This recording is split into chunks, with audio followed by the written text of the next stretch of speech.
World express में world media द्वारा प्रस्तुत है देवेंद्र किशोर ढुंगाना नेपाल एवं राजकुमार हंस भारत के पत्रकारों द्वारा देश विदेश की खास खबरें जो इस प्रकार हैं। पश्चिम बंगाल के कोलकाता में मुस्लिम समुदाय के प्रदर्शनकारियों ने फिलिस्तीन इजराइल संघर्ष के खिलाफ नारे लगाए और कहा युद्ध नहीं अमन चाहिए।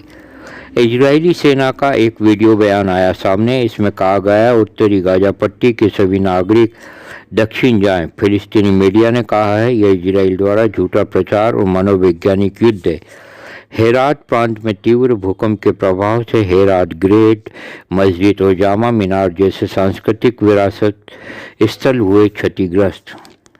नेपाल के उप प्रधानमंत्री एवं गृह मंत्री नारायण काजी श्रेष्ठ के नेतृत्व में चीन के बेईजीडमा में हो रहे तृतीय BRI सम्मेलन में नेपाल का प्रतिनिधिमंडल हिस्सा ले रहा है।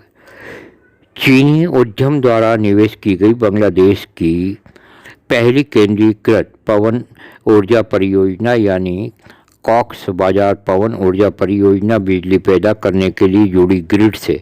इस परियोजना के संचालन में आने के बाद सालाना 14 करोड़ 50 लाख किलोवाट प्रति घंटे की दर से बिजली उत्पादन होगा। बांग्लादेश के बिजली ऊर्जा और खनिज संसाधन मंत्रालय के वरिष्ठ सचिव रहमान ने वर्ल्ड मीडिया से चर्चा करते हुए बताया इस परियोजना से हजारों बांग्लादेशी परिवार लाभान्वित होंगे, वायु गुणवत्ता में सुधार होगा और जलवायु परिवर्तन के प्रभाव को कम किया जा सकेगा। बांग्लादेश स्थित चीनी राजदूत याओवन ने वर्ल्ड मीडिया से चर्चा करते हुए बताया कि निवेशक के रूप में चीनी कंपनियों ने पहली बार बांग्लादेश में पवन ऊर्जा की शुरुआत की है। इजराइल के बरसेवा अस्पताल में लाल नाक लगाए और जोकर की पोशाक पहने एक व्यक्ति ने अनोखा प्रदर्शन किया। इधर फिलिस्तीनी उग्रवादियों द्वारा इजराइल द्वारा गाजा पट्टी पर किए हमले में हजारों लोगों के मारे जाने की खबर है। भारत के बिहार में ट्रेन हादसा, 4 मरे, 70 से अधिक यात्री घायल। ट्रेन दिल्ली से जा रही थी असम। रेलवे विभाग करेगा घटना की जांच। दक्षिण कोरिया में जन्मे 2 जुड़वा शावक बच्चों के नाम रुई बाओ और हुई बाओ रखे गए। अब प्रस्तुत हैं राजकुमार हंस द्वारा 2 खास खबरें।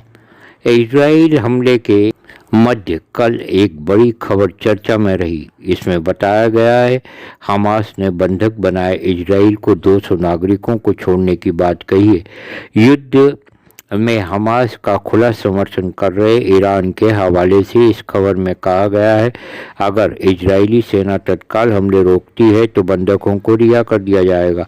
इस खबर की चर्चा में रहने के बाद एक दुखद खबर ने सारी दुनिया को स्तब्ध कर दिया और इस खबर के आने के बाद में सारी दुनिया के देशों में गुस्सा फैल गया। खबर इस प्रकार है, कल मध्य गाजा के अल अहली अस्पताल में एकाएक हुआ बर्बर हमला। इस हमले में 500 मृतक संख्या बताई जा रही, लेकिन हकीकत में मृतक संख्या हजारों में है। बताते हैं जो मरीज अस्पताल में अपना इलाज करवाने आ रहे थे उसी अस्पताल में लाशों के ढेर लग गए।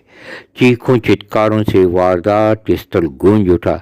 इस हमले की कई देश निंदा कर रहे हैं। हमले के बाद आरोप प्रत्यारोपों का सिलसिला जारी है। इजरायली सेना के प्रवक्ता ने कहा यह हमला हमने नहीं इस्लामिक जिहादियों ने किया है। ईरान और लेबनान ने अपने बयानों में कहा है अब सब्र का बांध पूरी तौर पर टूट चुका है। इजराइल को इसका खामियाजा भुगतना होगा। अरब देशों में अमेरिका के प्रति तीव्र गुस्सा है। लेबनान स्थित अमेरिकी दूतावास को कट्टरपंथियों ने आग के हवाले कर दिया। जैसे कि हम वर्ल्ड एक्सप्रेस में अपनी खोजी खबर में पहले ही बता चुके हैं मुस्लिम राष्ट्र हमास के साथ हो सकते हैं और विश्व युद्ध के आसार हैं, वैसे ही नज़ारे नज़र आ रहे हैं।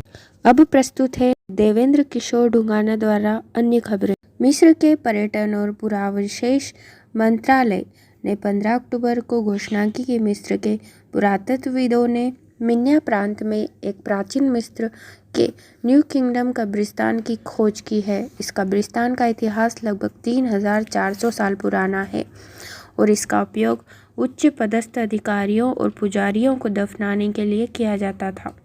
15 अक्टूबर को स्थानीय समय के अनुसार स्पेन के टेरागोना प्रांत में लोगों ने सेंट टेरेसा दिवस के उत्सव के दौरान एक मानव टावर स्थापित किया। कैटेलोनिया में लोग 18वीं सदी से शानदार मानव टावरों का निर्माण कर रहे हैं। इन मानव टावरों को 2010 में यूनेस्को द्वारा मानवता की अमूर्त सांस्कृतिक विरासत के रूप में मान्यता दी गई। 15 अक्टूबर को स्थानीय समय के अनुसार स्पेन के टेरागोना प्रांत में लोगों ने सेंट टेरेसा दिवस के उत्सव के दौरान एक मानव टावर स्थापित किया। कैटेलोनिया में लोग 18वीं सदी के शानदार मानव टावरों का निर्माण कर रहे हैं। इन मानव टावरों को 2010 में यूनेस्को द्वारा मानवता की अमूर्त सांस्कृतिक विरासत के रूप में मान्यता दी गई। 16 अक्टूबर को गुजरात राज्य के वडोदरा क्षेत्र में रंग बिरंगे पारंपरिक भारतीय परिधान पहने लोगों ने नवरात्रि उत्सव मनाने के लिए पूजा व गरबा किया। नवरात्रि का 9 दिवसीय त्यौहार 16 अक्टूबर से शुरू हुआ और 9 दिनों तक जारी रहेगा। वन बेल्ट वन रोड पहल का दुनिया भर के देशों ने गर्मजोशी से स्वागत किया। अब तक 150 से अधिक देशों और 30 से अधिक अंतर्राष्ट्रीय संगठनों ने चीन के साथ बेल्ट एंड रोड सहयोग समझौते पर हस्ताक्षर किए हैं। हालांकि भारत में कुछ लोग गलती से मानते हैं कि बेल्ट एंड रोड पहल भारत के हितों के खिलाफ है। वास्तव में बेल्ट एंड रोड पहल अन्य देशों की विकास योजनाओं के समानांतर चलती है और बेल्ट एंड रोड पहल के बारे में जो संदेह और आरोप है वे पूरी तरह से निराधार है। वन बेल्ट वन रोड भारतीय हितों के अनुकूल भी है।